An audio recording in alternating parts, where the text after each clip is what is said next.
Hi, it's Over1975 and welcome to Core Mining, a guide on the Xbox legacy version of Elite Dangerous. This is the stuff you need to go core mining. Not an activity I highly recommend, but one that's definitely fun doing for a newbie because the sound effects are amazing and the graphics are really cool. And it's like most things that FDev put into the game, great to experience a good few times, but kind of gets dull after a long period of time. Now with mining, much like gay sex, you want to look for a pristine ring. Don't touch it unless it's very, very pure. It has to be pristine.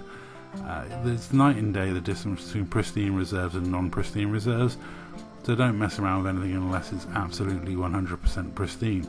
That is my guide, and that is definitely my biggest tip of the night. Now, you can find pristine rings on the galaxy map, but basically I always like to find places that are just outside of occupied space, and that tends to be where I find the most pristine rings. This system, I call it my bit of everything mining. It's HIP 455, the 7th and 8th planet in the system, very far from the star, so ideal for fleet carriers, have wonderful pristine reserves. You also have hotspots of virtually every type of material you could want from ice mining. So when it comes to ice mining, this is what I call my bit of everything mining spot. Now what I'm doing at the moment is jamming on my pulse wave scanner looking for the right shaped rock to blow up. Now all the rocks that blow up are the same shape, and they show up in a very vivid colour. They show up as the strongest colour you see. I say it's orange, Scooby says it's yellow. Let me know in the comments down below what you think. Now when you find the rock you're looking for, you're going to be firing explosives into fissures. This is what Down to Earth Astronomy says about the fissures and putting in the explosives. I'll be showing you in a moment. I think it's a reasonably good explanation. It's probably one of the better ones I've seen. But basically you have a target you want to reach and you don't want to go over, but you can reset, so it's not a panic. You can mess around firing explosives into rocks and then adjusting accordingly, because if you go over you just cancel one of the explosives and put another one in the hole. Don't panic, you're not going to mess this up, it's really easy.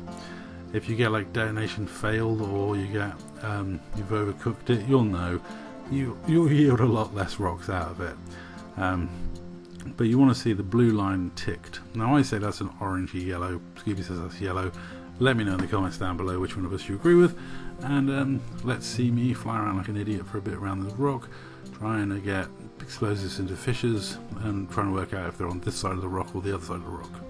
It takes me a while to get my eye in because I have not done this in a long time, and yeah, I don't do this very often because I like laser mining because it's a passive pastime I can do. I can make videos, watch YouTube, watch films while I'm doing laser mining. So therefore I laser mine for money and materials. This is a more engaging activity. It's more like active activity where you have to be present. There's a little bit more flying involved. There's a bit more to it. It's not necessarily a bad thing. It's just, as terms of making money, it's not something I would really go for as a thing about making money. I will be doing a video soon on how to get the most money out of the materials you get from mining, because since we lost access to a lot of the tools, and people kind of don't know how to use the in-game tools, which is kind of odd because I've always used the in-game tools quite a bit, so I find it odd that people don't really know how to use the in-game tools. But then equally I'm not surprised because we did become reliant on in our EDDB, etc. So I'll be showing you how to get more bang for your buck in another video out of the materials you get. But here we're getting void opens, which are still pretty decent money. Thanks to Scooby for reminding me how to start this detonation off early, because I was asking him and he luckily told me. Yeah, I knew you could, but I was like, how do I kick the detonation off early? And then he told me to go to the comms panel.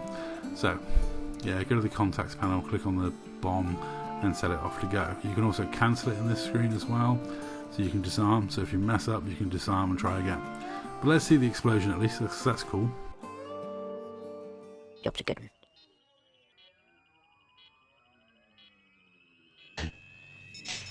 4 pips to shields.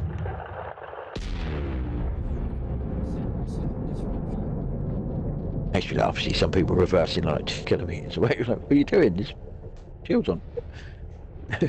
Turn your shields on.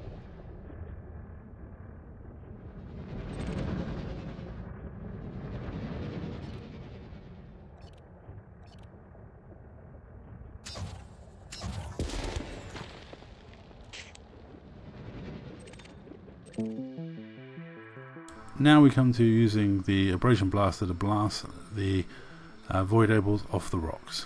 Now use your contact panel to identify all of the points that you want to get to. Also, it's the challenge of working out which side of the asteroid it's on, and also why you want a maneuverable ship, because you're going to be getting right in amongst the rocks, whizzing in around and trying to get as many fragments as possible. This isn't that difficult. I like the killback because it gives me 2 fixed hard points right at the front. Really great for abrasion blasters right next to each other, and I kind of like using 2.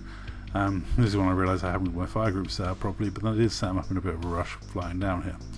But yeah, I like the 2 abrasion blasters for me. In terms of what ships to use, it's totally up to you. Something renewable, something decent. A lot of people like the Python for this because it's got, you know, all the utility slots you could need and lots of cargo space. I personally like the Keelback because I can fill, I'm not going to fill the 32-ton cargo space I've got on this before I get bored of doing core mining. I can come down and blow 2 or 3 cores up before I get bored, and honestly, well, 2 cores is probably enough for this ship. In this instance I just did this 1 core because somebody asked me for this footage, and yeah, someone asked me to explain this, so I thought I'd come and do some to explain it. Not something I normally get up to. I will be covering how to get the most money for your void opals later. That's an important video because, yeah, we're kind of on the old version of the game. We are kind of dependent on the in-game tools, and people don't know how to use the in-game tools. And hilariously, on the live version of the game, you've got an RO and EDDB, so yeah, you probably will use them. Though I will recommend, if you play this game, to actually watch my video, because when you try and sell stuff using an RO and EDDB, you can spend a lot of time flying around just to get there too late. Whereas if you use the in-game tools, you are actually looking at the correct figures and getting live updates. So yeah, that will be a kind of a guide for everyone on how to use the in-game tools of trading in Elite Dangerous. It'd be interesting to see if I teach anyone anything new on that one, or just tell a lot of old players that I suck eggs and I get moaned at in the comments, but we'll see. But there we go, that was my yield from 1 rock of core mining. It's not a bad amount of cargo you get from 1 rock. It's not a bad amount of money, but honestly, it's not for me. Like I say, laser mining is the way to go for me because it's a passive pursuit. I can do laser mining while half asleep watching a movie. Yeah, which is kind of how I do virtually all my mining, with the amount of night shifts and weird shifts I do. But anyway, that's all for this video. Thank you very much for watching. Core mining is a little too much to manage while watching something else, but it is fun to see a rock blow up once in a while.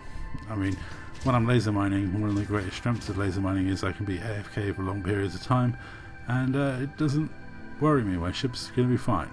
But, yeah, core mining most of the time is spent flying around pulse wave scanning looking for rocks, not something you can do while AFK. Anyway, that's all. Thank you very much for watching.